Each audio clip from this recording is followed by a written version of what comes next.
Durante siglos, la Iglesia ha hablado de María, como madre, como reina, como intercesora. Pero hay algo que nunca nos han contado, su muerte. O mejor dicho, su ausencia total. Hoy, por primera vez, sacamos a la luz un evangelio que estuvo oculto durante casi 2000 años. Un evangelio que no debía ser leído. Un testimonio silencioso, que podría cambiarlo todo.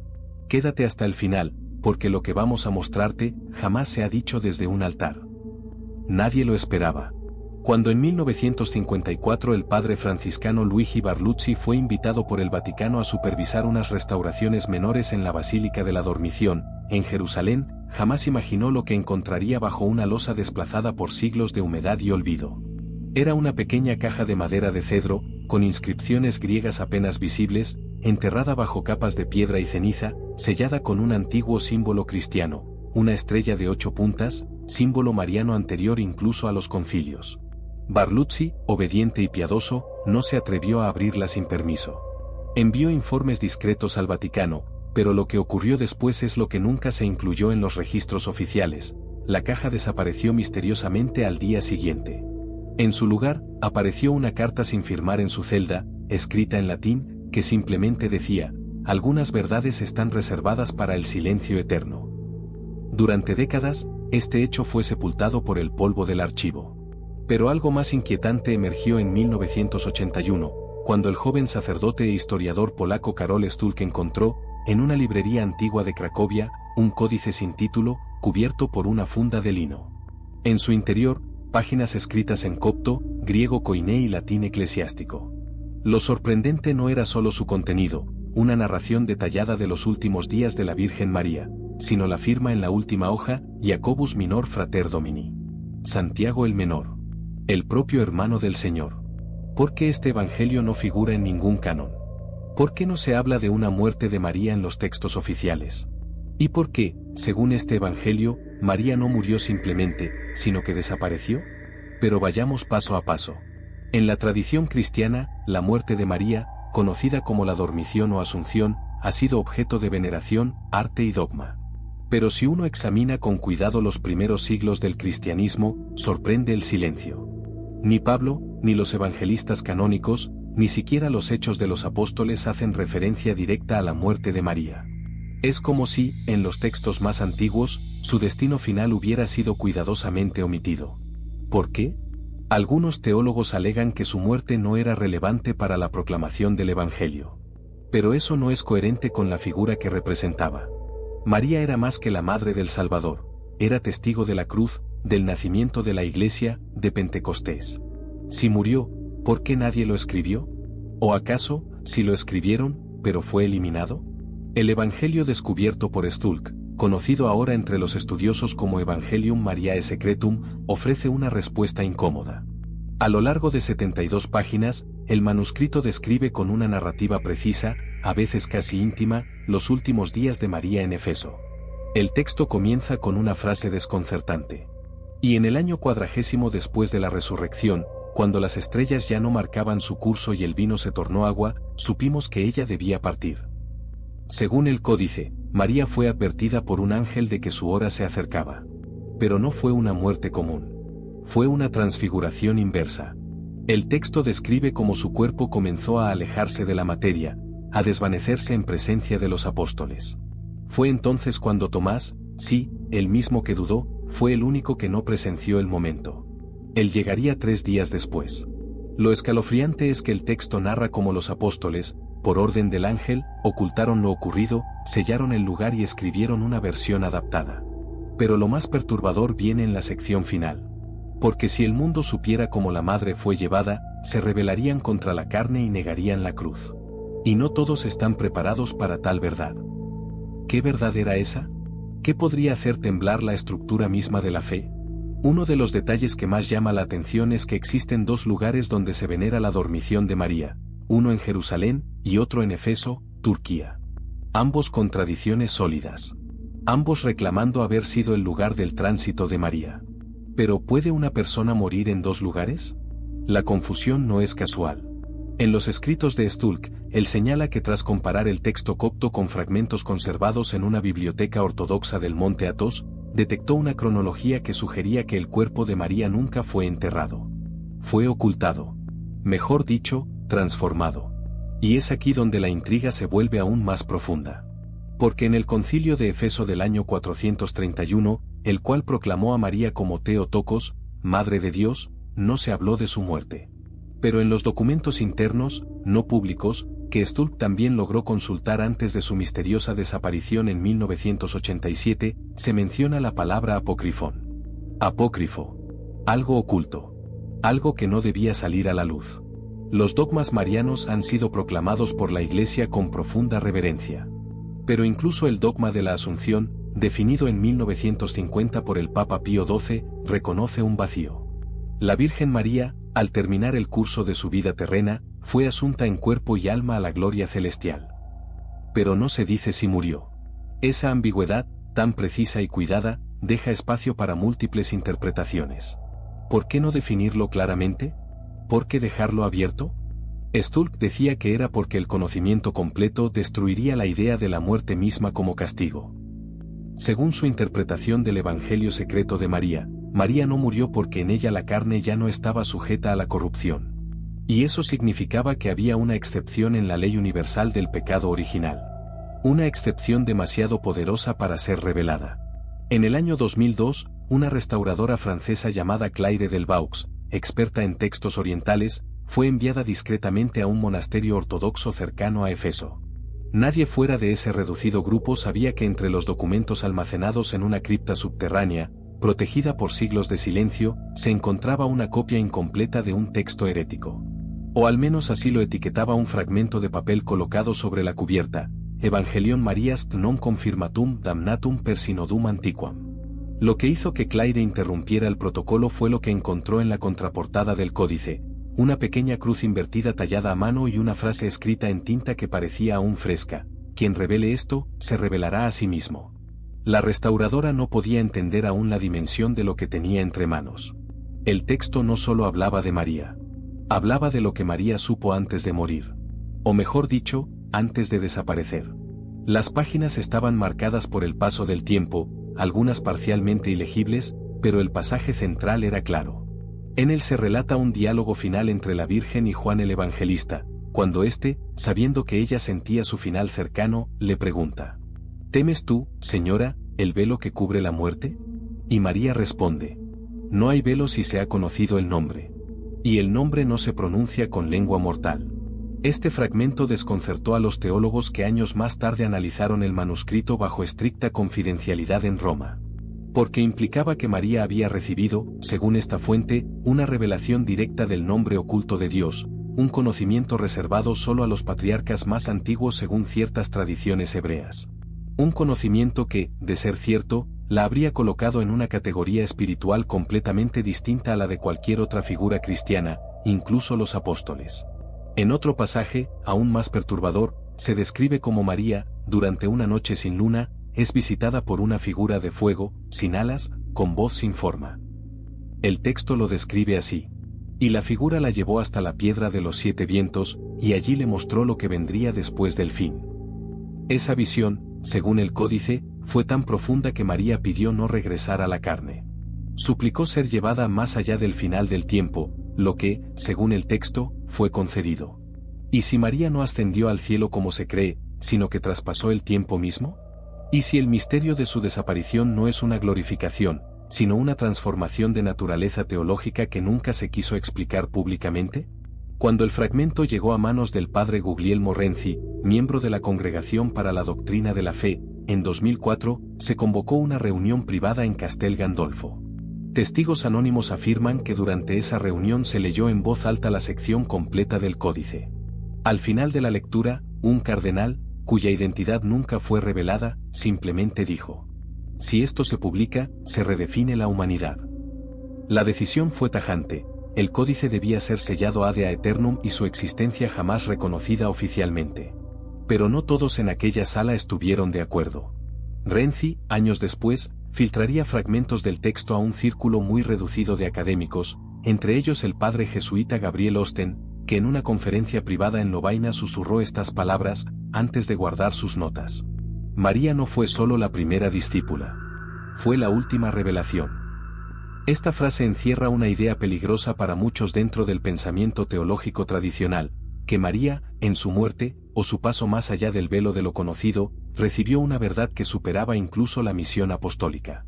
Una verdad que, según el códice, fue escondida porque la humanidad no estaba preparada.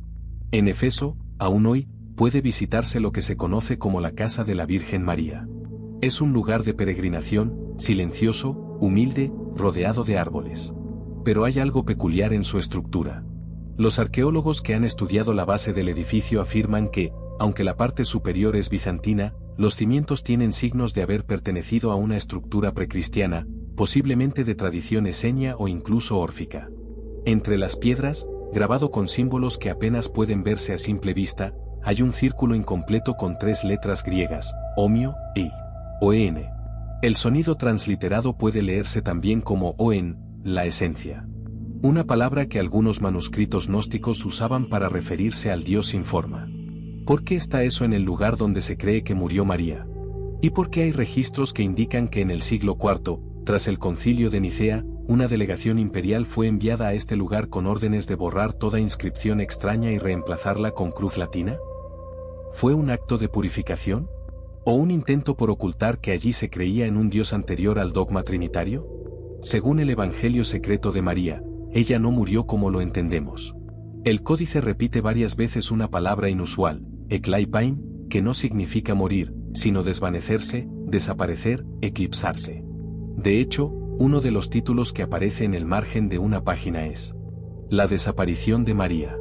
La única otra figura en las escrituras que tiene una historia similar es Elías, el profeta que fue arrebatado en un carro de fuego sin ver la muerte. Pero el códice sugiere que lo de María fue más radical. Fue una ruptura entre cuerpo y tiempo. Un acto divino que no fue ascensión, ni reencarnación, ni muerte. Una palabra nueva aparece en la última página. Transformación más allá del cuerpo. En la historia canónica, Tomás el apóstol es recordado por su incredulidad. Si no veo en sus manos la señal de los clavos, y no meto mi dedo en el lugar de los clavos, no creeré, dijo sobre la resurrección de Cristo. Pero hay una historia paralela, apenas susurrada en los círculos más eruditos, en la que Tomás vuelve a llegar tarde, esta vez, a la desaparición de María. El Evangelio secreto de María introduce una escena enigmática, los apóstoles reunidos en Éfeso, junto a la Virgen, mientras ella entra en un estado de trance o contemplación. En el texto, se describe un silencio sagrado, interrumpido solo por las lágrimas de Pedro y el murmullo de Juan. Pero hay una frase que se repite 3 veces. Y Tomás no estaba con ellos. No se especifica el motivo de su ausencia. Lo que sí se relata es su llegada 3 días después, y lo que ocurre entonces cambia completamente la narrativa conocida. Según el códice, Tomás llega acompañado por un joven desconocido, llamado Melec, a quien describe como testigo de los tronos de fuego. Los demás apóstoles no lo reconocen y, según el relato, desconfían de él. Pero Tomás insiste en que fue enviado por una visión. La misma María se le apareció en el camino y le dijo dónde encontrarla. Lo más desconcertante es lo que sigue. Cuando Tomás se postra ante la tumba, no encuentra cuerpo. Solo un velo azul, tejido a mano, aún con el perfume de nardo. Junto al velo, una tablilla de madera con palabras escritas en caligrafía hebrea antigua. Ella no está aquí, pues ha traspasado el velo. Esta escena recuerda con inquietante paralelismo las palabras que los ángeles dijeron ante la tumba vacía de Cristo. ¿Por qué buscáis entre los muertos al que vive? ¿Estamos ante una segunda resurrección silenciosa, jamás predicada? Según el códice, los apóstoles se dispersaron tras este hecho, y Tomás guardó el velo durante el resto de su vida, llevándolo consigo hasta la India, donde murió mártir. Pero en una carta apócrifa encontrada en 1894 en Kerala, atribuida a un discípulo llamado Banai, se menciona un relicario que Tomás escondió en una cueva. Y él dijo, no es reliquia de muerte, sino señal del tránsito. No fue llevada, sino que eligió ir más allá. Esta afirmación contradecía todo lo que los primeros concilios defendieron sobre la naturaleza humana de María. Porque si ella eligió no morir, entonces no fue simplemente una receptora pasiva del plan de Dios, sino una participante activa en el misterio divino. En el siglo III, un grupo de cristianos alejandrinos liderados por Orígenes defendía una teología más contemplativa, profundamente enraizada en las escrituras hebreas y las visiones apocalípticas. Fue en este contexto donde apareció un manuscrito extraño, citado solo una vez por un autor cristiano copto, Yusef el Silencioso. Hay un libro entre nosotros que narra cómo la señora fue llevada por voz, no por alas. Y como el que llegó tarde fue el único que escuchó el nombre. Este pasaje coincide con lo descrito en el Evangelio secreto de María. Tomás, el que llegó tarde, recibió una visión final de María, en la que, según el texto, escuchó una palabra que no puede pronunciarse en carne. El manuscrito la transcribe como una serie de glifos ininteligibles, seguidos por la palabra griega teosepia, literalmente, visión de Dios. ¿Fue Tomás el único que presenció el tránsito completo de María? ¿Y por qué ese relato nunca fue aceptado por la Iglesia? Una de las teorías más arriesgadas que surgió a raíz de estos descubrimientos fue que Tomás no solo fue testigo del tránsito de María, sino también portador de una enseñanza reservada. Según un fragmento de manuscrito armenio, conservado en Etechmiadzin, María le reveló a Tomás que el tránsito no era muerte, sino recuerdo, y que nadie muere si escucha la palabra con la que fue llamado. Esta idea, aunque profundamente poética, contiene una carga teológica explosiva, la posibilidad de que la verdadera muerte consista en olvidar el origen divino del alma. Y que María, al no haberlo olvidado nunca, fue la primera humana en no sufrir la separación total. El Evangelio secreto de María lo expresa así. Ella no se durmió, ni fue llevada por alas, ni fue encerrada en tierra. Ella recordó su nombre, y el nombre la reclamó. En este contexto, nombre no es solo una forma de referirse a Dios, sino la esencia original con la que cada alma fue creada. Es una teología radical, profundamente mística, y peligrosamente incompatible con la teología escolástica que se consolidó en Occidente. Pero algunos monasterios orientales no la olvidaron. Y, en secreto, celebraron cada año una liturgia sin palabras en memoria de la que fue reclamada por el nombre. Durante esa vigilia, no se menciona a María por nombre. No se la representa. Solo se enciende una vela blanca en una gruta sin íconos, y se repite 3 veces en voz baja. No está aquí. No duerme. Ella es el eco. Este eco es la clave. Porque, según la tradición que se desprende de estos textos, María no fue la última en desaparecer. Fue la primera en regresar. No en cuerpo. No en visión. Sino en resonancia, una vibración espiritual que atraviesa los tiempos. Y es por eso que no hay cuerpo. No hay tumba. No hay reliquias. Porque el mayor testimonio de su tránsito es su propia ausencia. Durante más de 2000 años, la Iglesia ha sostenido con reverencia las doctrinas sobre la Virgen María, su maternidad divina, su virginidad perpetua, su inmaculada concepción y su asunción al cielo. Pero nunca se definió dogmáticamente que haya muerto.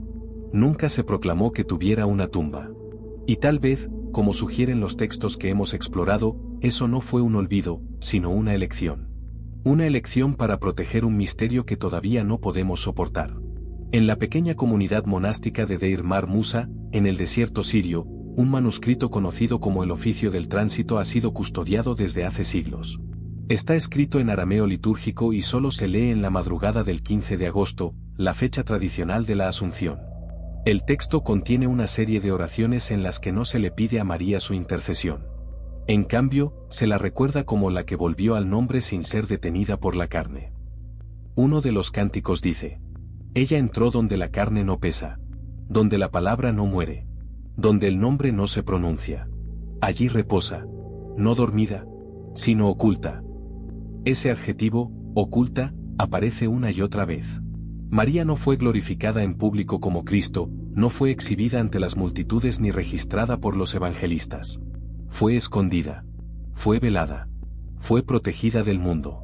No porque fuera débil, sino porque lo que vivió era demasiado poderoso para ser comprendido por corazones inmaduros. Los místicos lo entendieron. San Juan de la Cruz lo intuía cuando hablaba de la noche oscura del alma en la que se encuentra el amado sin verlo. Y también los primeros padres del desierto, cuando decían que María fue el espejo que no devolvió la imagen, sino la luz. Todo apunta a una figura única, que no fue mártir, ni doctora, ni fundadora, pero que vivió un tránsito que ningún otro ser humano ha vivido jamás. No porque fuese más santa, sino porque fue la primera en escuchar y responder al eco original del nombre. Y esa respuesta, en vez de ser gritada, fue susurrada. En vez de ser proclamada, fue ocultada. En vez de ser registrada, fue vivida en silencio. A las afueras de Jerusalén, no lejos del Monte de los Olivos, existe una tumba excavada en la roca que los peregrinos rara vez visitan. No tiene nombre, ni flores, ni inscripción visible. Solo una losa gris agrietada por el tiempo y una cruz incompleta grabada en uno de sus bordes. Fue allí donde, en 1924, un arqueólogo alemán llamado Friedrich Lautner encontró una inscripción casi borrada en el muro norte. Tallada en latín rústico, decía: «Aquí no está». La frase, idéntica a la pronunciada por los ángeles en el sepulcro de Jesús, causó una gran conmoción entre quienes acompañaban la expedición. Pero lo más extraño fue que, en los márgenes de la inscripción, había un símbolo que los expertos no supieron clasificar, un triángulo abierto, rodeado por 8 estrellas diminutas. Lautner anotó en su diario personal: «Creo que esta tumba fue construida para alguien que jamás fue sepultado. Una especie de monumento al vacío. Y si es así, solo una figura en la historia cristiana merece tal contradicción». Nunca escribió el nombre. Pero todo en sus notas sugiere que se refería a María. Este lugar, hoy ignorado, fue señalado en un mapa eclesiástico del siglo XVII bajo el nombre de la tumba oculta. En una nota marginal, el autor escribió: «No se venera. No se menciona. Pero desde el siglo IV, algunos venían aquí a orar. Un espacio sin cuerpo, sin rito, sin lápida y sin olvido. Porque, como afirman algunos monjes sirios, el silencio también es memoria. Y ese silencio, en torno a María, no es olvido. Es un eco. Un eco de algo que no fue muerte. Un eco de algo que no se escribió, porque aún no estamos listos para leerlo». En el siglo XVIII, un sacerdote benedictino llamado Martius della Torre fue enviado como delegado papal a Tierra Santa. Su tarea era revisar ciertos manuscritos antiguos conservados en el Patriarcado Armenio de Jerusalén. Allí, entre decenas de pergaminos, halló uno sin título, sin índice, y con una advertencia en la primera página: «Solo para los ojos de los que no buscan». Della Torre lo leyó, y en su diario codificado, descifrado solo en 2013, escribió una frase inquietante: «No es herejía lo que contiene, sino algo más peligroso: libertad». La palabra libertad no se refería a ideas políticas ni a independencia doctrinal. Hablaba de una libertad espiritual total, la que María habría alcanzado al no morir. Según el manuscrito, ella fue la primera en romper el ciclo completo de la carne, no por mérito, sino por plena unión con el Verbo. Su desaparición fue un acto voluntario, no impuesto por enfermedad ni divinidad, sino motivado por el conocimiento interior de que ya no era necesaria su permanencia física en el mundo. En otras palabras, ella eligió partir. El mismo manuscrito afirma: «La carne se disolvió porque no encontró ya razón para seguir siendo. El alma no ascendió porque nunca descendió. Solo se reconoció y regresó». Esta idea resultaba inadmisible para la estructura teológica de la época, que necesitaba figuras claras: santos que murieran, mártires que sufrieran, cuerpos que se enterraran. María, al desaparecer sin dejar rastro, se convirtió en una excepción teológica que no podía aceptarse ni refutarse. Y así, su tránsito fue sellado 2 veces. Una, por quienes lo presenciaron. Otra, por quienes decidieron que no debía saberse. La caja que contenía el manuscrito fue enviada al Vaticano, clasificada bajo el código Archivum Nigrum, y encerrada con otras reliquias que, si fueran conocidas, alterarían el modo mismo en que concebimos lo humano y lo divino. Porque si María se fue sin morir, entonces hay otra forma de vivir. Y otra forma de regresar. En 1972, una religiosa francesa llamada Sor María Elena recibió una carta anónima enviada desde Roma. Contenía una fotocopia de un fragmento de texto en latín y una sola frase subrayada: «Ella no desapareció. Nosotros la dejamos partir». Sor María Elena comprendió el peligro. No lo compartió públicamente, pero lo conservó en secreto durante más de 20 años. En su lecho de muerte, confió a una joven novicia que ese texto formaba parte de un evangelio prohibido, uno que narraba cómo María, al escuchar de nuevo el nombre original, se deshizo suavemente de la materia, sin conflicto, sin milagro visible, sin ceremonia. En 1996, la novicia reveló en un congreso teológico alternativo en Marsella la existencia de ese testimonio. El documento original había sido quemado por orden expresa de la propia Sor María Elena, pero el contenido fue transmitido oralmente. El nombre volvió al nombre. Y la que lo escuchó, se retiró al sonido. Esa línea, casi poética, encierra una teología radical. La desaparición de María no fue una intervención externa, sino una respuesta interior al llamado original de Dios. Ella no necesitó morir, porque nunca estuvo separada. En 1989, en una subasta privada en Ginebra, apareció un manuscrito encuadernado en cuero sin título, con 7 círculos grabados en la portada. Quienes lo estudiaron aseguran que contenía un relato narrado por voces angélicas. En él, los seres celestiales no describen a María como una reina, sino como la que regresó al nombre sin perder su identidad. Según ese texto, María no fue asunta. Fue reabsorbida. Y la diferencia es esencial. Asunción implica elevación. Reabsorción implica origen. La elevación necesita ser vista. El origen solo se intuye. Ese manuscrito fue adquirido por una orden monástica que no permitió su reproducción. Y desde entonces, su existencia ha sido negada sistemáticamente. Pero la frase final fue copiada a mano por un académico anónimo y publicada sin firma. Ella no es la última. Es la primera. Porque no se fue. Se reconoció.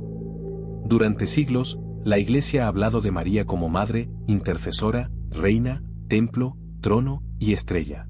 Pero hay un título que nunca se ha proclamado en voz alta, y sin embargo, en ciertos círculos, se repite en voz baja. La que se retiró en silencio. No es una invención moderna, ni una herejía marginal. Es una fórmula antigua, hallada en las primeras catacumbas cristianas de Alejandría, grabada sobre lápidas que no llevaban cruz, pero sí una estrella de 8 puntas, símbolo mariano primitivo. En esas lápidas solo se leía: bajo la estrella, la que no murió. No hay otra figura en la historia cristiana cuya muerte haya sido tan cuidadosamente omitida. No hay tumba oficial. No hay restos. No hay reliquias. Y si las hay, nunca han sido reveladas. Y tal vez eso es lo que María deseaba, no ser adorada por su desaparición, sino imitada en su silencio. En un monasterio del Cáucaso, se conserva una oración anónima escrita en pergamino envejecido. Dice: cuando todos pronuncien su nombre pero nadie escuche su silencio, el eco volverá. Y con él, el nombre. Ese eco no es un sonido. Es una forma de presencia. No puede verse. No puede medirse. Pero puede sentirse.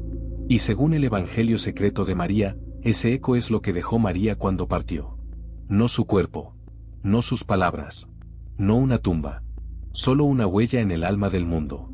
Por eso, al final del Evangelio perdido, aparece una sola línea, sin comentario, sin explicación. Ella volverá. No para quedarse, sino para recordarnos que también nosotros podemos desaparecer, si recordamos el nombre. Ese nombre nunca es pronunciado en el texto. No se dice. No se deletrea. Porque no está hecho de letras. Es el mismo nombre que, si alguna vez logras reconocerlo en ti, te devolverá a donde nunca debiste haber salido.